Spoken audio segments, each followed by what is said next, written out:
This is Precision, Perspectives on Children's Surgery from Ann and Robert H. Lurie Children's Hospital of Chicago. I'm your host, Erin Spain. On this podcast, we introduce you to surgeons at one of the country's most renowned children's hospitals to find out how they're transforming pediatric medicine.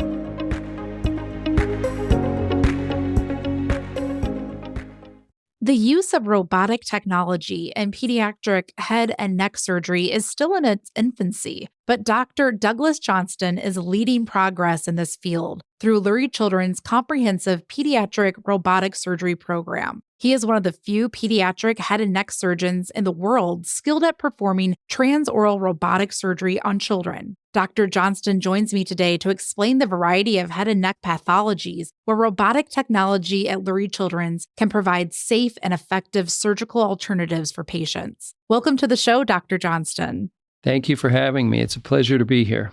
Tell me about your role here at Lurie Children's and why you chose to specialize in pediatric otolaryngology. Pediatric otolaryngology, commonly called pediatric ENT, or ear, nose, and throat for short, is a robust program here at Lurie Children's. It's a big division, and we have a lot of specialists. I chose to pursue pediatric otolaryngology during my residency just because I love working with kids. I love how refreshing it is to just hear the candid responses that they give you all the time and how we can really impact their quality of life significantly at their very young age. So I went into pediatric otolaryngology just to make a difference with kids, and I enjoyed the practice of it, but it's mostly the kids that bring me back every day. Well, tell me about some of the most common and the most complex cases sent your way. In a major metropolitan area with a busy hospital, we still see a lot of the common things that present in all children in terms of pathologies and disease processes of the head and neck. This is commonly involving the ears for children. We see a lot of children for ear infections or complications for ear infections, and frequently are performing ear tube surgeries or more complex ear surgeries to help address recurrent infections, for example. Frequently, we treat children for sleep apnea and snoring in terms of considering tonsil surgery and adenoid surgery, and recurrent infections of the tonsils would be very common, recurrent sinus infections. We also treat all manner of head and neck masses. Some of these are congenital, and some of these the kids acquire with time. Rarely is it something that's malignant. Most of these are benign in kids, which is great. When we think about the complex things, and as we work at a major children's hospital, at Lurie Children's, which is a major referral center, we each have our areas of expertise. And for me, one of the things that excites me and I'm passionate about is robotic surgery through the mouth for children. Tell me about some of these cases. What sort of conditions require transoral robotic surgery, which takes place through the mouth? The main indications as of now for transoral robotic surgery are related to sleep apnea and sleep disordered breathing. Sleep apnea in children can have a major impact not only on quality of life, but on their health. And there are some children that have what we call residual sleep apnea after they've had treatment already. For example, a child may have had a tonsillectomy and an adenoidectomy to open up the oral airway in the back of the nose, but they have refractory sleep apnea, meaning that it's still present. Some of these children we identify to have what's called enlarged lingual tonsils. This is like tonsil tissue in our mouth, but at the base of the tongue instead. And enlarged lingual tonsils can obstruct the airway just the way that traditional palatine tonsils can and the way that adenoids can. So if we are operating in the back of the tongue in that tight space, this is a good way to use the robotic technology in that we're in the back of the throat with three-dimensional visualization using wristed instruments that have good freedom of movement, and we can remove these lingual tonsils and do other surgeries in that area to help open the airway. So that's been the most common indication for transoral robotic surgery in children. At what point in your career did you begin learning pediatric transoral robotic surgery? Because this wasn't something that has been around for decades upon decades. Tell me about that shift of learning pediatric robotic surgery. So as you alluded to, this is a novel thing within the pediatric ear, nose, and throat world. And I have to credit one of my mentors, Dr. James Riley, who helped to train me as a resident and gave me my first job as a pediatric ear, nose, and throat doctor in the Philadelphia area. And he learned about some surgeon actually in Pittsburgh who was performing robotic surgery on children through the mouth. And he wanted us to get trained in that if it interested us. So I did specialized training to become credentialed and familiar with pediatric transoral robotic surgery. I'm going to call it TORS for short. It stands for Transoral Robotic Surgery. So he helped to ignite my interest in TORS. And I went on to get further training. But you're right, it does entail a little bit of a shift in terms of the way we think. Because it is a newer technology, really we have to decide what types of procedures and what types of pathologies can we address with this new technology. But obviously, we don't do that for things that we can do with other conventional ways more easily. Just walk through the more conventional ways and how you start to make those determinations of this could be a case for using the robot. So we're going to be performing surgeries through the mouth with the robot because of the tight area of access. Obviously, a child's mouth and anyone's mouth is small and it's hard to fit hands in there. So there are conventional ways to reach those areas. For example, using just traditional illumination with lights and long instruments to get into the back of the throat or the mouth. There are other ways to do that would be using endoscopes, which are sort of thinner rod telescopes that can allow for good visualization into an area. And that scope can replace your eyes, so to speak, and you can access a deeper part of the back of the mouth or the airway, and you can use elongated instruments to reach those areas as well. But with robotic surgery, there are a few advantages to the traditional endoscopic techniques. Yeah, let's talk about some of those advantages. I know that the ability to really zoom in and magnify what you're able to see is pretty incredible. Let's start with that. So the visualization with the Transoral Robotic platform is with a rod telescope, but this is actually a three-dimensional telescope. So it's a more advanced technology. And the view that the surgeon gets as we sit within what's called the surgeon console in the operating room does provide three-dimensional views with enhanced detail, and it makes movement and procedures in my hands better when it's indicated. And another advantage when you're operating in a tight space is that these robotic arms that do enter the oral cavity have wristed movement, which means, similar to a human wrist that has rotational ability, but the robotic arms have more range of motion than the actual human wrist does. So what are some of the disadvantages, or are there disadvantages of using the robot? I would say that the one major disadvantage that we encounter is that there's not yet what we call haptic feedback, which means you cannot feel what you're doing, which is unlike the traditional technique. So to orient the listeners a little bit, the robotic surgeon is sitting at what's called the surgeon console within the room of the operating room, but off to the side of the patient bed. So you're not actually physically touching the patient. You are touching the patient through the robotic arms, but you cannot feel what you're touching. So in this case, you are relying on visual feedback, for example, the way that a tissue moves or responds. And then you're also relying on your bedside assistant surgeon, which is equally important to the robotic surgeon because they're allowing for direct real-time feedback on what's happening right at the bedside. And they might caution you and say, you're getting close to this, or you're moving the head a bit. And so they're sort of your hands at the patient bedside where you can't achieve that from the robotic platform itself.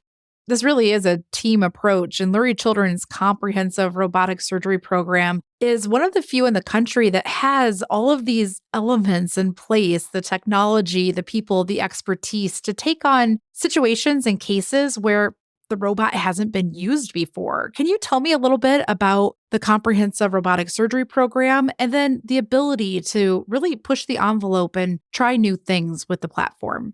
As we mentioned, the surgeon does get specific training in the robotic platform. Well, the same is true for the other people in the operating room. This comprehensive team is comprised of doctors, nurses, surgical techs, who are all trained on the robotic platform. And so you have sort of a team of experts who, when working together, provide optimal conditions for the surgery, optimal safety for the patients. But it's this shared mindset that allows for some growth, if you will, and allows you to consider new options or push the envelope. So you have people you can bounce ideas off of, which is a great way to really discover new indications for novel technology. And so that's been a blessing for us at Lurie, is to have experienced folks. And I should give credit to the sort of forebearers of robotic surgery, because robotic surgery was really pioneered by urologists, so doing urologic surgery. And then adult ear, nose, and throat doctors, those who treat adults, were the next to adopt this, at least for the head and neck world, and helped pave the way for otolaryngologists to do transoral robotic surgery. I would be remiss if I didn't mention the great support we've had from my division, specifically our division chief, Dr. Dana Thompson, and then further from the Department of Surgery itself, who took on this novel project and allowed me and our team to develop a program that we can call our own, and one that has expanded some of the indications and certainly has become a high-volume pediatric transoral robotic surgery center. So how do you assess if a patient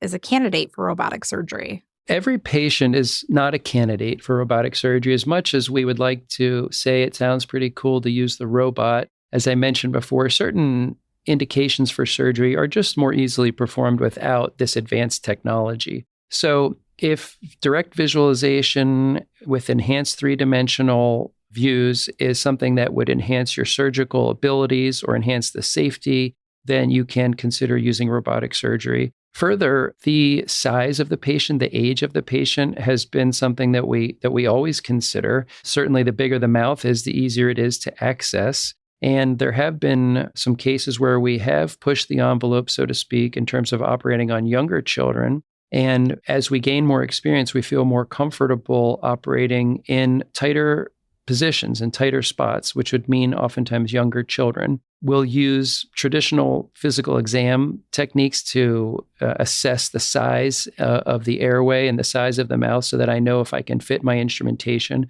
We have, over time, purchased additional equipment that does allow for access into smaller mouths, which has been a big help and allowed me to perform cases we otherwise would not have done. And obviously, candidates in the surgeon's eye, but we must rely also on the family and that shared decision-making to see if they're up for or would be willing to have their procedure with more of a novel technology. And the family does play a role. Tell me about how important those conversations are, and that ultimately the family can say yes or no to this type of technology. I think at Lurie Children's, we do pride ourselves on shared decision-making, not only with the parents, but also with the children. As we know, kids of a certain age have a strong opinion about things, and we want to include them as much in the decision-making, as much as it's reasonable to do so, and want to inform them about what the experience will be like so that they feel comfortable and that we can reduce any anxiety that they have. And I think that in turn makes our families feel more comfortable with us as well. I do inform the parents about the technology of the robot and why I think it might provide us an advantage over traditional techniques. We really solicit their feedback and ask for questions and try to answer any concerns that they might have and work together. And I will give them alternate options for treatment, whether that be surgery or medical or interventional radiology options for treatment. And then we come up with a plan that everybody agrees on. You mentioned some of the specialized equipment that Lurie Children's has acquired to help you work on a variety of patients. Tell me about some of the youngest patients you've been able to apply this technology and use these procedures on. Yeah, that's a great question. Our youngest patient to date was a 19-month-old patient that had a large mass in the base of the tongue that was causing both swallowing and sleep issues in terms of obstructing the airway and preventing swallowing of solid foods and obstructing the airway while the child was sleeping and causing significant snoring. And through recent purchases we've made, sort of modifications we made to our equipment for exposure, it did allow for access in this patient. So 19 months is the youngest that we have done. We've done a few surgeries on 3-year-olds and 4-year-olds, and really anything around that age we have been able to successfully complete surgeries due to our experience and the great minimal access that we need through the mouth with robotic surgery. Could you just elaborate a little bit more on these more challenging cases and how the use of TORS has really transformed the management of these cases? Some procedures we need to do in order to remove masses at the base of the tongue or in the oral cavity. And if you're feeling limited as a surgeon in terms of that access, if you feel like I can't get around this or I can't establish a safe operating environment, whether it's regarding control of bleeding or identification and preservation of critical structures around the mass, then it has required major open surgeries in the past where you might split the mandible or split the jaw and split the tongue in order to provide access so that the surgeon feels comfortable with having control over the lesion and not operating into a blind area, so to speak. But with the use of the robotic surgery in certain patients, we can achieve those same goals without having the morbidity, the extended recovery, et cetera, of these sort of older traditional approaches. And I should say that sometimes those approaches are still used depending on the pathologies, but we're able to start changing the discussion a little bit and changing the treatment options for certain patients at Lurie Children's Hospital. And you are taking those cases and you're publishing the outcomes in medical journals and really sharing this knowledge with others. Tell me about that piece and how important it is to be sharing these outcomes that you're having. We do publish our results in medical journals in order to show others in our otolaryngology community that we can safely and effectively treat children for certain pathologies. And this way, we are able to expand the accepted indications for surgery and provide novel treatment options for our families at Lurie Children's. This is a way that medical professionals, not just physicians, but others in the medical field, really rely on each other to communicate what we're doing. And frankly, some of the families who have been involved, their children have been involved in these cases where we're pushing the boundary or publishing, they're excited about it too, because they feel like their child's a part of this new thing and their results are published. And of course, that's all protected information, but they get a kick out of being a part of something new. Generally, are families receptive to this idea of using the robot? Do they want to see it? Do kids want to know more about it? They are certainly receptive. I think one of the reasons folks come to Lurie Children's is to receive the best care that they can. And they do generally like the idea that we offer robotic surgery in certain cases. I think the children do like the fact that they're going to have a surgery with a robot. I do try to basically teach them a little bit about the robot and what the room setup looks like so that when the children come into the room, they're somewhat familiar already with sort of what's going to happen that day. So for physicians around the country who have patients with this condition, are they able to send them your way to have really a surgery that it's difficult or impossible to get anywhere else? Certainly, we have had referrals, not only from within our institution, but around the Chicago area and the region and the few states around Chicago so far, where we have seen patients with recurrent thyroglossal duct cysts or vascular lesions in the back of the throat. And we've been able to basically treat their patients successfully in Chicago, and then we can send them back home and hopefully not have to worry about recurrence or further issues down the line. Where do you see this field moving next? And do you plan on expanding robotic surgery to other areas of the throat, ears, nose, mouth? It would definitely be an oral surgery options for the future. As we've gained comfort with this approach and this indication for surgery, we have tried to think about what else is back there that we could operate on safely and perhaps more effectively than with traditional techniques. So we have expanded our surgical indications to any masses that exist within the back of the throat. Now, one of the things that I will see in my field of expertise is that I will operate on kids with what's called vascular lesions. So things such as lymphatic malformations or venous malformations in the back of the throat. So the head and neck is not an uncommon site for vascular lesions. And sometimes they do exist in the back of the throat, and they can cause all manner of symptoms such as swallowing or breathing difficulties, or even just the sensation of something being stuck there. So we have operated with this expanded indication on vascular lesions in the back of the throat because of the access we can get and the visualization with the robot. And this has allowed for us to even collaborate with other specialists at Lurie Children's.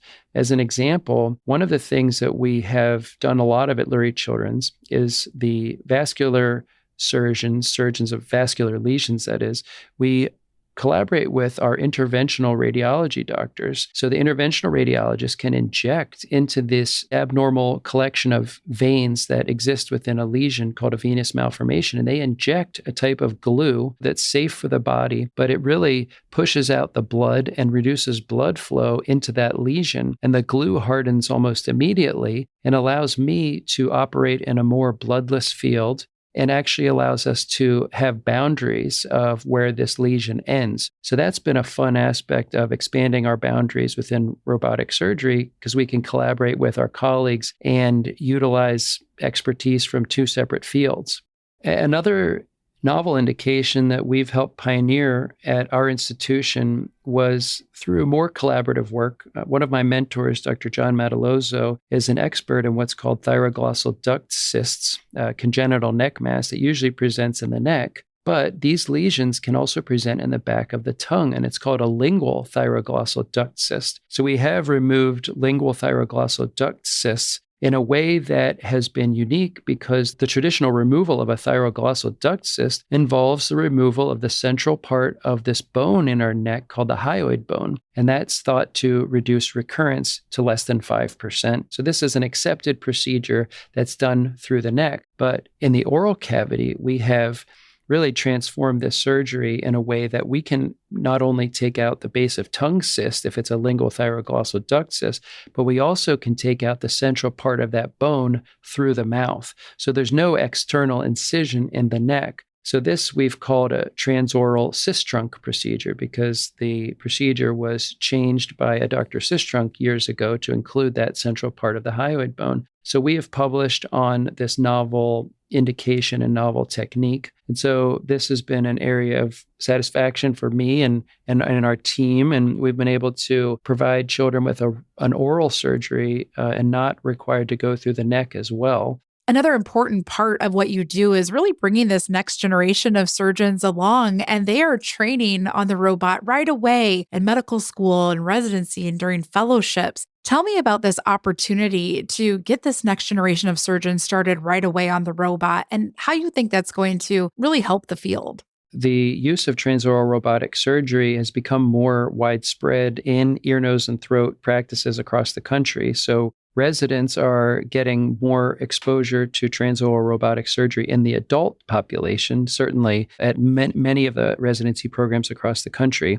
They're not able to get much experience in pediatric transoral robotic surgery. It's important for us to try to expand the use. So for me, the best way to expand the use of transoral robotic surgery in children is to train our fellows who come through Lurie Children's. The Pediatric Otolaryngology Fellowship at Lurie Children's is thought to be one of the better ones in the country because of the surgical expertise that's here, the volume of patients that we see, the large variety of complex pathologies and complex patients that come through here. And this is a way for us to get high-level fellows who come into our program with excellent experience and to give them a new and novel technique that they can then take to their next job or their next career path. And so we have two of our trainees, in fact, who we have brought through our Pediatric Otolaryngology Fellowship, have established transoral robotic surgery programs for children. So we are expanding, and we look forward to doing more of that in the future, and helping to lead the way with not only the indications for surgery through the mouth with robotic surgery, but also the teaching of surgery through the mouth with robotic surgery. Well, Dr. Johnston, thank you so much for coming on the show and telling us all about the challenges, the excitement, and a lot of the cases, and how you're really able to transform surgeries through using the robotic platform. We really appreciate your time today. Certainly. I really thank you, Aaron, and I thank the Lurie Children's group and our comprehensive program for giving me the tools and the opportunity to take part in this. For more information, including how to make a referral or an appointment, visit luriechildrens.org.